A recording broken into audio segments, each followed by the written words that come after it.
I'm re-recording the video because the audio wasn't working properly earlier. So let's try question 10 again. Lasts through the whole question, and if not, I'll just have to post the notes on the blog. So number 10, which is where we left off yesterday, this is a leasing question that summarizes the whole lesson. So we've got Celeste is buying a Prius. Got to decide. Basically what this question leads us through is it gives us three options for Celeste. Either she buys it outright with cash, or she buys the car using, so those are her three options: purchasing with cash, taking out a loan, or leasing. And at the end, I guess she decides which is the best choice for her. So 10, it says the sticker price is $27,650 before taxes. So we know that means we have to add the tax on. So we take the $27,650, the price of the car, and then we have to add our taxes on, which means multiplying by 1.12%. And it gives us the final total cost of $30,968. So this is the cost if she pays cash.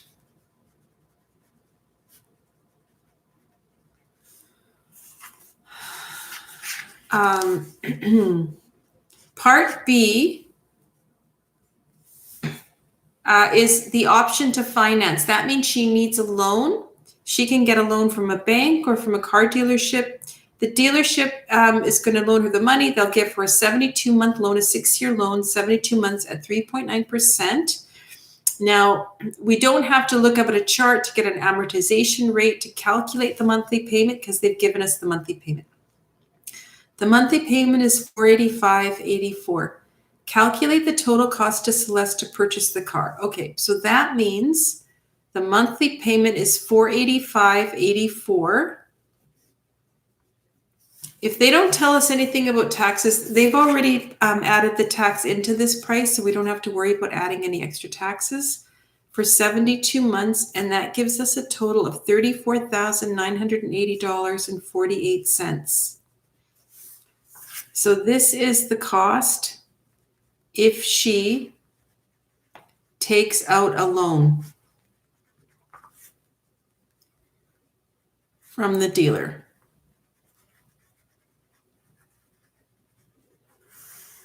Okay, next question is C. The third option is leasing, right? If she decides to lease, she can take advantage of a 4-year lease. Monthly payment is $326.52 plus taxes. That means I have to add the tax in. So let me do that right away. I take my $326.52 and I multiply it by 1.12, and that gives me $365.70. That's the after-tax lease cost. Then we're going to take this and multiply it by 12 months, 4 years, or you could multiply by 48, and that gives me $17,553.60. Okay. The lease also, if she chooses this option, she's also going to pay a down payment of $1,000. Okay, so this is the down payment. And then this gives us a total cost of $18,553.60.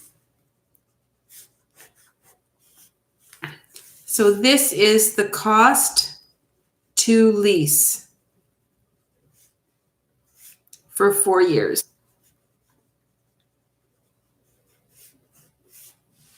Okay, so once again, these are our three costs. We either have enough cash saved up to purchase outright, which that's a lot of money, right? So I would say the average person wouldn't have that much money just lying around.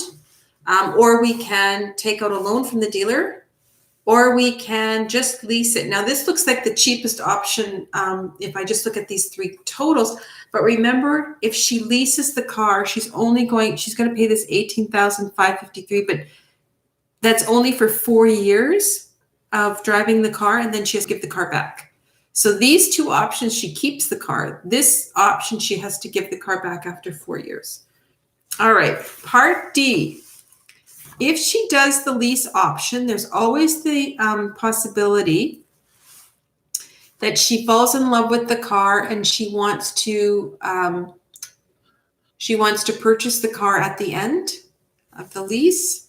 So with that option, the residual value, to find the residual value, which is the cost of the car after the lease, we're going to find 55% of the initial value, which was $27,650. Okay, so remember how to do that? It's 55 divided by 100, or 0.55, times 27,650, and that gives me a total of $15,207.50. Okay, but of course, because she's purchasing from the dealer, I'm just going to move this over a little bit. She has to pay tax on that. So $15,207.50, and adding the tax on is going to give us $17,032.40. So this is the after-tax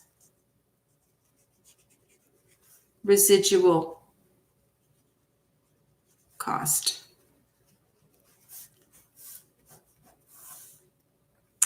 Okay, so next is, if I look back up at the questions, so I'll just look at the questions, you can look at your own book.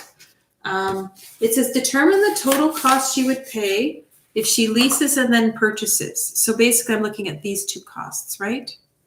So the cost to lease, $18,553.60 and $17,032.40.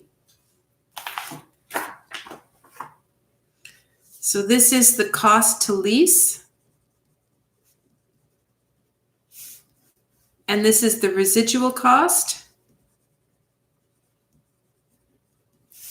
and they total up to $35,586.00. And then it says for part F, state which option costs more overall and state the difference in cost. Well, if she purchases this outright, cash price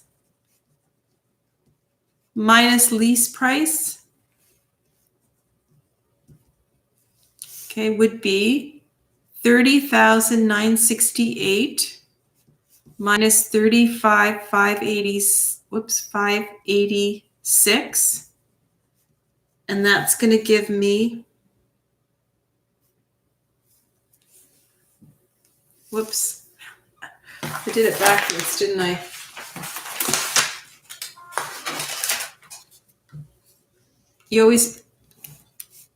It's always big from small, big minus small.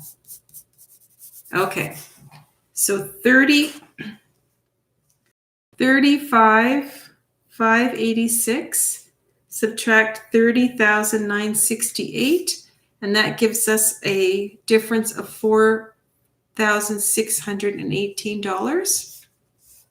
And then we also have the finance price minus the lease price. And so that would be, the finance price is $34,000. I did it wrong, backwards again. Okay, the lease price is $35,586, subtract $34,980.48, and that gives us $605.52. Sorry, this should be, okay, so part G. State two reasons why she might want to buy the vehicle. It's cheaper to purchase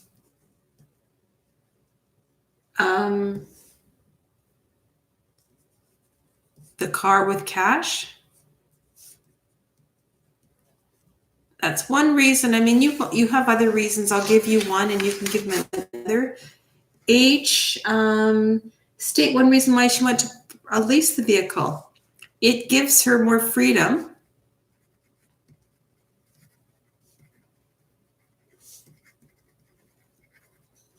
to decide if she wants to keep the car or not.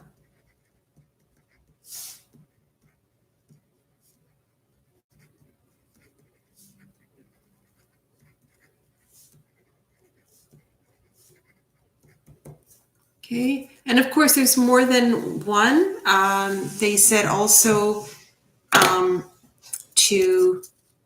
they said to provide two reasons, so you can think of another reason and you can check with me if you want. Tomorrow I'm going to give a work class, but I am going to open the live streaming up, so I'll be available. I'll just leave the live stream open and you can chime in with questions if you have, and perhaps one or two of you will do that. And then we can just answer some questions that you might have about this unit and the unit review. Okay, see you tomorrow.